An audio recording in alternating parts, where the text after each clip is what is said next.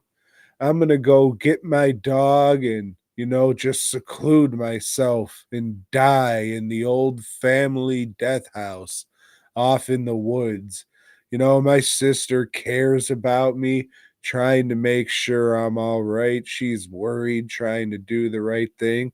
I just tell her to leave me alone and get fucked. So now this dickhead just brings his dog to this creepy old fucking house so he Mm-hmm. can die. And the dog's scared shitless and it's seeing all these monsters and shit, which I never bought for one fucking second. Like, oh, is this house really haunted? Oh my God, what are these things? Like, I always thought, yeah, the dog's just sensing that this guy's dying from presumably cancer because, that's the information we were given at the very beginning of the movie from the sister. Hey, here's this line about dogs consent shit. Okay, well, we know what's going on now. So, I mean, this guy just kind of abuses his dog through the fucking movie. There's a point where the dog's like not trying to do anything, but like, hey, I love you and shit. And he says, oh, get out of here. So he fucking chains it up into the rain right next to a generator. I was just like, oh shit, is he trying to kill the fucking dog with the generator? What the fuck's going on here? Like, so the dog would go in the fucking dog house and it would fill up with exhaust fumes and shit. I was like, what in the motherfuck is going on here? But in the end, it turns out all these ghosts and ghoulies was just the guy's sickness. And in the end, the dog fucking goes with the sister because he's just like, oh, he was a dick anyways. I'll go live my life. Okay, so yeah, that's essentially the movie. It's got plot holes all over the fucking place. So they try to say like, oh, this place is haunted. This is where Grandpa died. This is where so and so died, and our Grandpa Larry Fessenden, he died with the dog, and nobody could ever find the dog. You know why, Joe? Because they didn't bother to look. Right. Nobody checked because its bones are just Nobody opened one door. fucking stairway as soon as you open it. Oh, and here's the thing with that. It's like that's something they really could have done something with, like that ghost of that dog, could have been trying to help this dog, but it didn't matter because it wasn't about ghosts anyway. It's just about dying.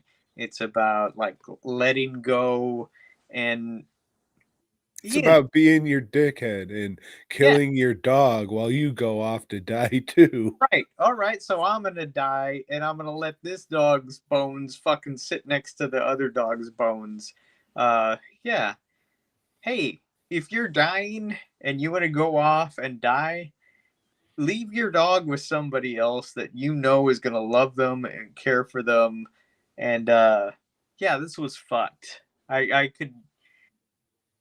could give a shit about the human character, but also that's the way dogs are. I always tell people you see dogs with the homeless people. You don't see fucking cats with the homeless. Cats go, fuck this. I'm gonna go find someplace warm. Dogs are loyal. Dogs love the fuck out of you. Uh, yeah, this was not what I was expecting and not what I was hoping for at all. Yeah, if it was like more traditional, oh shit, there really is some kind of demons and ghosts were trying to protect my master. Sure, they would say, oh, this is a Courage the Cowardly Dog ripoff. But they were saying that shit anyways before they even seen the fucking movie. So, Ah, man, yeah. well, I'll tell you this. It looked beautiful and was shot incredibly well. Fuck yeah, it looked great, and I was just, once I realized this story is shit, I'm just appreciating what they're doing. Yeah, it's spooktacular. This definitely has a spooktacular feel, but there's just some spots it's just like, this is a movie that dog lovers are going to go to, Right. and that's why they put it in theaters cuz they're just like, "Oh, dog lovers are perked up for this fucking thing." That's how they got me, man. Yeah. But, like, "Oh my god, are they trying to fucking, gas chamber this fucking dog? Are they gonna fucking lynch this dog? What the fuck's going on here?"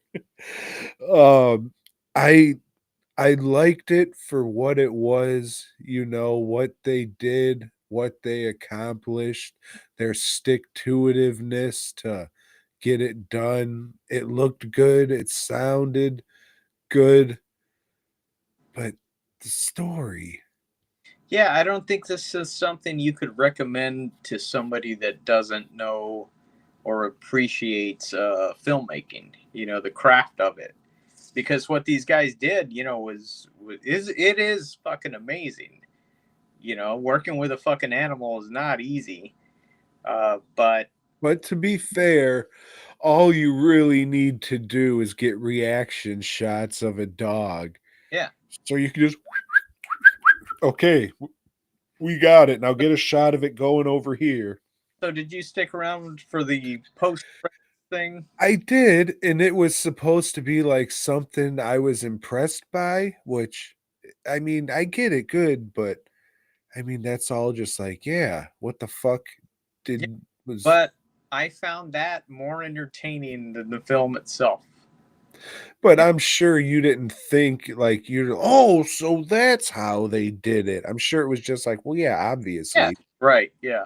The dog doesn't know it's in a movie. Oh, you didn't sit down and talk to the fucking dog and let him know that They no go shit. contract with him, and his dog agent was there next to him. So I mean, I get it for, the dog lovers or whatever, but it's commendable for what it was and making this fucking movie with your dog and your wife, getting it in fucking theaters and shit, like fucking tremendous, great, dream fucking come true and shit. I just wish you would have spent a little more time on the story. Yeah, maybe hired a writer. Just tweak it just a little bit here and there. It's a gimmick movie, and I was all about the gimmick. I liked it. 3 out of 5. Probably won't watch it again. No, I mean, once you watch this once, there's no need. It's just like, okay, that was a dog movie. Joe, that was the dog movie. Fuck you, Beethoven. Piece of shit. Oh, fucking hell. I sure hope that's the last one I got on here, Joe. That's the last one I've got. Thank fuck. You like swinging into action and shit? I do. Fuck yeah. You like being a fire lord? Because me personally, I like being a fire starter. Did you not watch Spooky House, Tom? Joe, it's just fucking odd when we ended on Spider-Man. Okay, I got you. All right. Okay, so, Tom, the other two Spider-Man titles were fill-in issues. Hey, Tom, did you not watch this fucking excellent movie I recommended that was in no way a joke? No, I watched it. Don't worry. Fill-in issues written by Peter David. Neither one of them was good. But in Spider-Man's number 269, the fuck 69. That's the fuck number. Fire Lord comes to town and he wants some pizza, and not having that, so he fights him. But oh shit, he's outclassed, and that's it. The end. We find out next issue. Next issue, we'll see what. Yeah. You liked it. Any issue with pizza is a good issue, being a fat fuck and all. All right. So I'm guessing Joe's just gonna pick spooktacular movies for what Tom likes to watch during the Halloween season, during the month of Cocktober. Hey, fuck you, it's Rocktober, son. Wants to watch spooktacular movies. This one is about it's about a kid named Max. And well, shit, they're gonna send him off to the orphan house the day after Halloween, and that means he's gonna, not be with his multicultural friends. The fat black guy, the androgynous Asian, the Russian kid. That fucking kid. Hey, I'm gonna be the funny one. No, you're not. Yeah. So and the thing is, like, we've got this other group of kids from the other side of town. The much older kids who are still riding fucking bikes and shit. Yeah, one of them riding a cool lowrider bike, And fucking Canadian Mexicans. Who ever heard of such a thing? Well, so they're ripping off whatever they can rip off because they're working for some gypsy lady that's teaching how to be a rip-off crew. And, well, anyway, they're out one day and one of the girls has a lamb or what the fuck? Goat. A goat. One of the, kids has a goat, and that goat just bursts off and it runs into the spooky house. That's not what happens. Fucking Ginger Snaps and her crew comes riding their tough kids' bikes down the road, and they say, "Oh, mate, I was a werewolf, and I need to eat this goat now." So she fucking takes it and is about to do a ritualistic werewolf sacrifice to this goat in the graveyard until a cat jumps down from a tree and scares us all, but no more than the goat, who fucking goes and fucking runs away into the spooky house. But what's the spooky house, you say? The spooky house is inhabited by the great Malenko, played by Ben Kingsley. He's an old washed up David Blaine who was doing an act 13 years ago because that's a scary number. And he had his fucking, what are they called? His assistant, Pocahontas. And they were also lovers in real life. Hauntus in my life. Fuck. So I guess they were having troubles. She wanted to be filled with cum. He didn't want to fill her with cum. So he was doing an old disappearing trick, and she really disappeared, Joe. Disappeared into thin air, presumably to get filled with cum somewhere else. And spoiler alert, the end Probably of the nether regions. damn. So yeah, old Great Malenko lives in this fucking spooky castle now doing fucking magic tricks. In the title of the movie, Spooky House. That's right. It's more like a spooky castle. Pretty good. It's pretty good. We'll continue with this cinematic masterpiece that isn't fucking eyebrow raising that Ben Kingsley is in this. Well, old Max going after the goat breaks into this house, and man, I just fucking watched this. I already forgot. But anyway, you know, he finds the goat, whatever, finds Ben Kingsley, and Tom.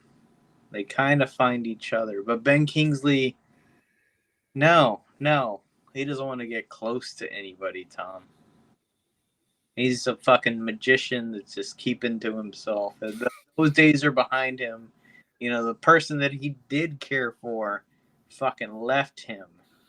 So, no, he just wants to be there with his panther shadow, you know, and he's got a mouse or something, too.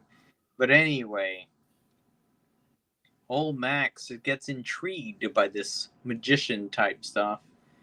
And then one day, while old Malenko is chopping down a tree, Max is bothering him, so he teaches Max a little trick, you know.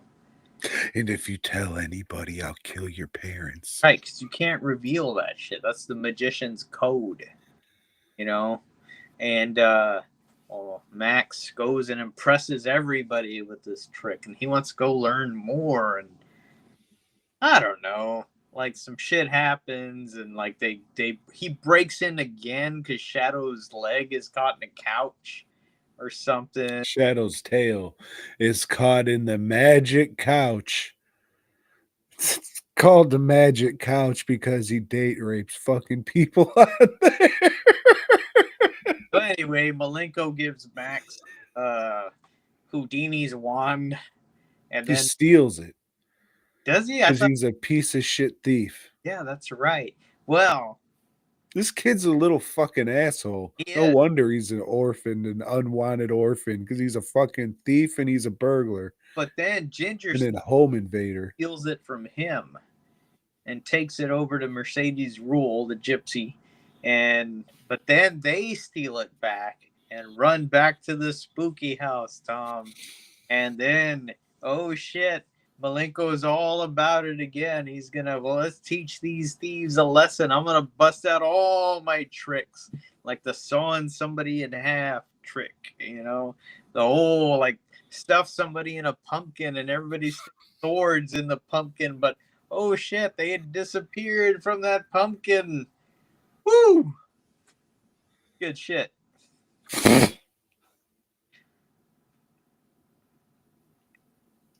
Spectacular is what I would call it. So in the end, the bad kids get arrested, the gypsy gets arrested, and you know, Ben Kingsley adopts fucking old Max to probably do not good things No, to him. it would probably, but then his Indian wife appears again. She comes back from the cosmos, from the nether regions. Because he's doing another, like, oh, I'm going to come out of retirement and do another show for everybody. For the orphans, and the orphans have a huge stage and a huge fucking, auditorium where they can. Almost like they could house him there. Yeah, and it's Canada, so Rush probably played there, the fucking Trailer Park Boys, because they're not doing anything. Oh, let's do one of our little fucking stage productions here. Tom will come.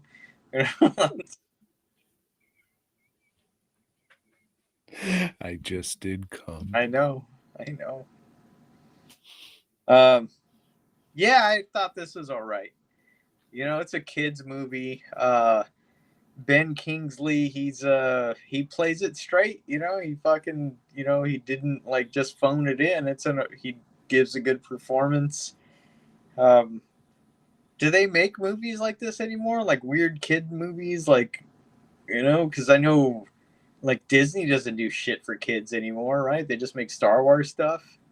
Well, Joe, as an adult man of 40 years of age, I don't really go looking out this kind of shit and not having any kids of my own. Or this is from your time, Tom, when This is from 2002. I was fucking graduating high school next year. You were like 14 when this came out, so I would have thought this would have been like, oh yeah, I remember that. Yeah.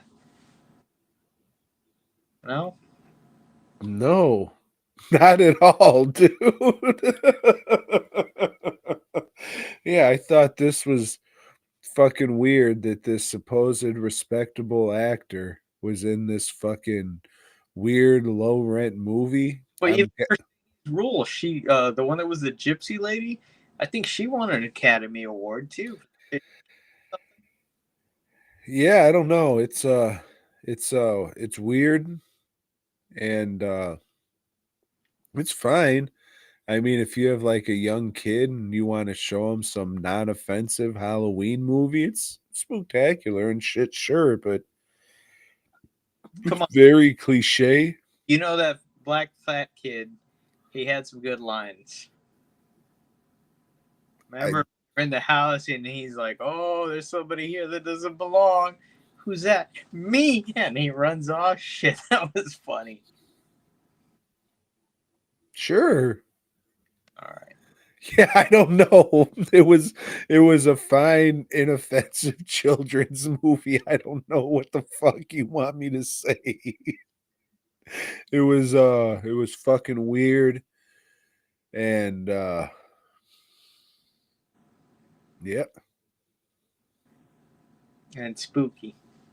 Yeah. No. Well, Joe, I'm guessing I'm gonna have to wait a couple days for the next movie.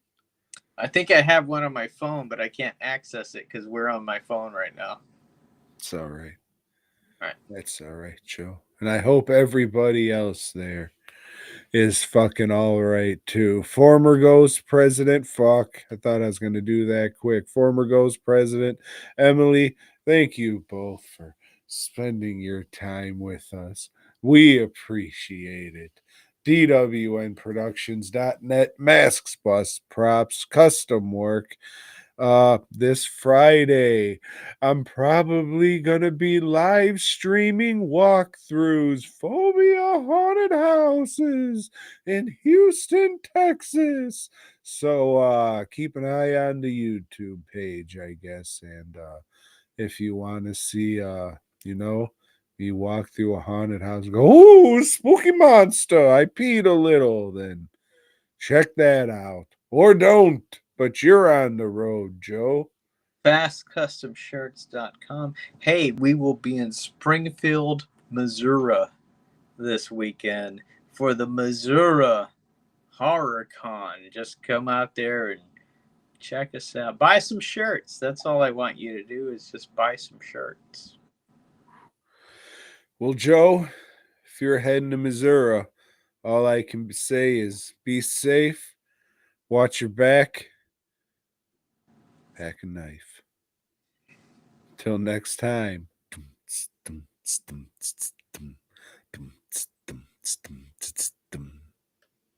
Hey, Joe. Boy,